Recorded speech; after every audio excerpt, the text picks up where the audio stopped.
The world, hello to all the visionaries out there. So pag-uusapan natin paano mo pwedeng i-sell yung online course mo. So I will gonna teach you 3 things na ginawa ko kung paano ko nabenta yung online course na meron ako. And of course, hindi ko lang yun basta nagawa. No? Nalaman ko din yun sa mga mentor ko. So, if you want to know how to sell your online course, so tutok ka sa ating video ngayon. And let's dive into our video.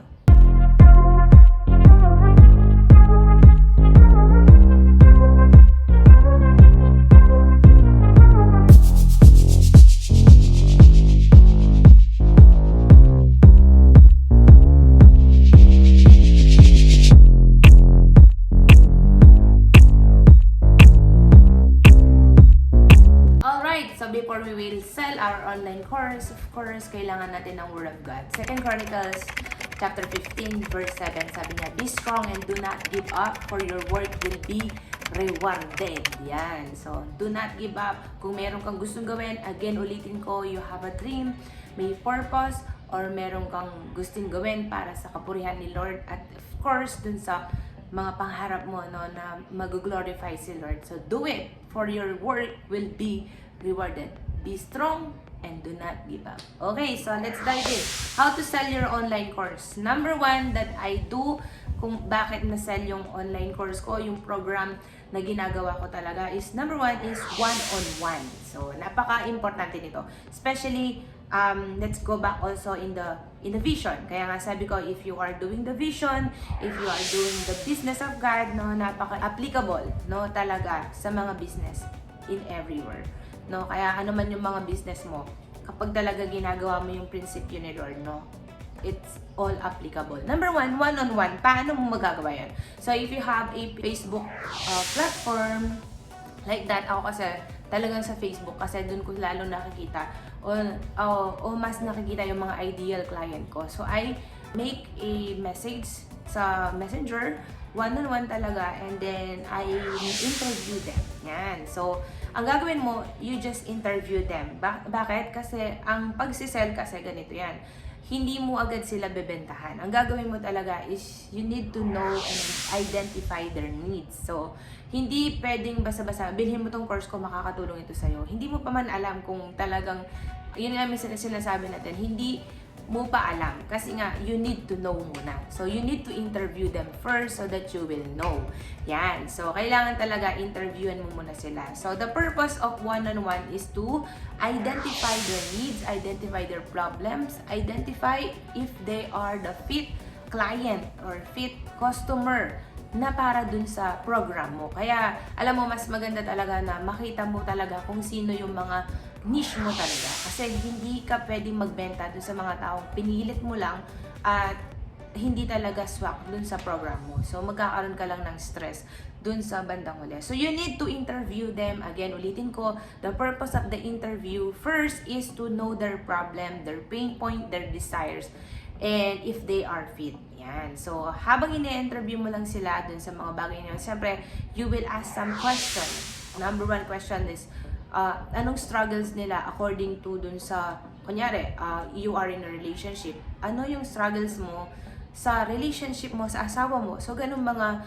related into your program or related dun sa pwede mong i-offer dun sa tao na yon. So, you will ask some question, again, to identify their problems, desires, and pain point. Okay? So, after that, dahil makikita mo yung mga tinatawag kong swak or tinatawag natin na talagang fitted na client sa'yo, you can follow up those fitted client and you will tell them that you have a solution to their problem. So, maybe, pwede nilang i-take yung program mo so that you can help them more. Yan. So, again, you can sell your online course by one-on-one. First, you interview them so that you can identify their problems, their pain, and you can see if they are the fit client for you. So, that is one tactic. Alright, so then you can dive into a one platform which is the best platform that you can sell your online course. That is YouTube. Yan. So, if you want to make a YouTube channel, so you need to do it now. So, I have a lot of pwede kitang tulungan on how you can build your YouTube channel so that you can sell your online course in the YouTube channel. So again, dahil na-interview mo din sila because you do one-on-one, so you can make a content na talagang makakatulong sa kanila. So what is that content? Content that solve their problem, answer their question, and a tipping point na talagang gagawa na sila ng action. So, in the YouTube channel, no, you were answering their question, you were giving them solution. So, ang gagawin mo talaga, magkakaroon ka ng step by step, and then in the last time ng video mo, pwede ka mag-call ng call to action or CTA. We call that CTA because doon mo na makikita, there's always promotional in your online course. Ang kagandahan ng YouTube na video, no, after you upload it, no, tuloy-tuloy na yun mag-work for you. So, napakaganda ng platform ng YouTube. So, it owned by Google, no, number 1 na talagang search engine na platform. Kaya napaka the best na gamitin ang YouTube, and it's a library, no, hindi kagaya ng mga Facebook, Instagram, so algorithm and yung time, no? Pero sa YouTube talaga, they are searching for an answer and for a solution. So that is the best platform that I can share to you. Again, ulitin ko, gamitin mo yung YouTube mo or gumamit ka ng YouTube channel if you want to have a successful online program. Okay, so number 3 that I can share to you is, again, one of the best thing also is to give a solution again by having a free webinar, workshop na tinatawag, webinar or workshop na pwede mong i-offer sa kanila. Again, it solves problem. Again, it's giving value, di ba? So, kapag talaga nasa business ka, it's all about giving value. It's all about helping. It's all about serving the people na talagang tulungan mo sila magkaroon ng solusyon do sa mga problema nila.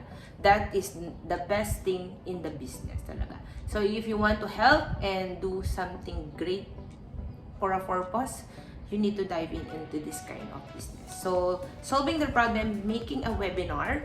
So, they can go to your wait list. You can make a building list. Yan. So, yun yung number 1 pa na kailangan magkaroon ka yung mga email list. Yan. So, kahit anong mangyari sa mga platform, kasi hindi natin own ng Facebook, YouTube, and Instagram, and many more, no, hindi natin sila own. Pero pag may email list tayo, we can help them, nurture them by sending them an email or messages every time, or giving them a notification kung ano man yung ginagawa mo, or meron mang bago or something, pwede mo silang mabigyan ng notification on your email. Yan. So, you are building an email list also when you are doing a webinar. Also, you can include that also in the YouTube channel.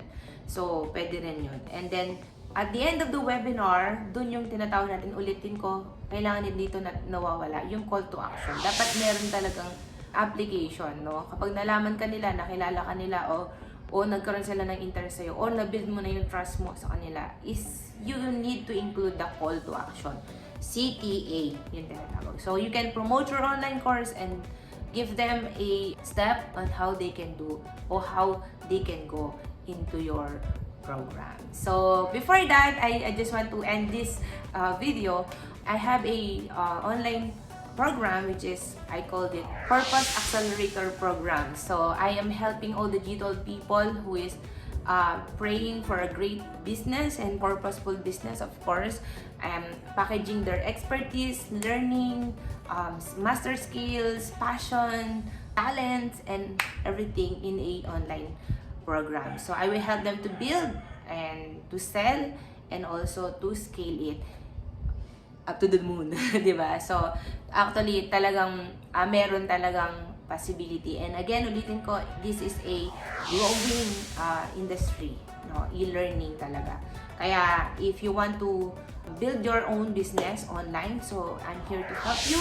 So, you can book a call, and also you can download my free ebook so that I can have your email address so that I can email you whenever na mag-up yung mga promotional and something na yung enrollment for the online program. So again, I hope this helped you a lot on how you will sell your online course.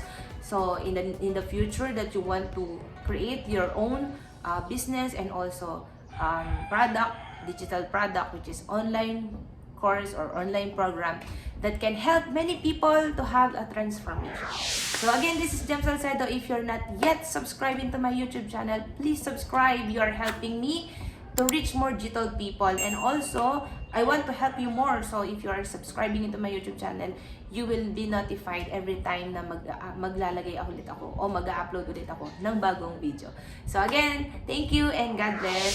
I have also a free ebook for you. So ebook siya, downloadable siya. So I will put the link on the description so you can have that ebook.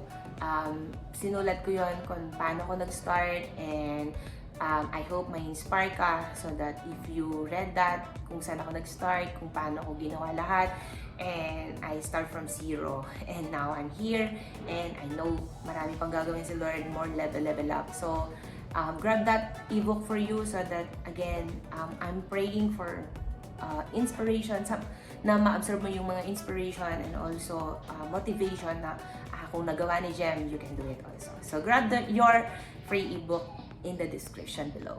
Bye! God bless!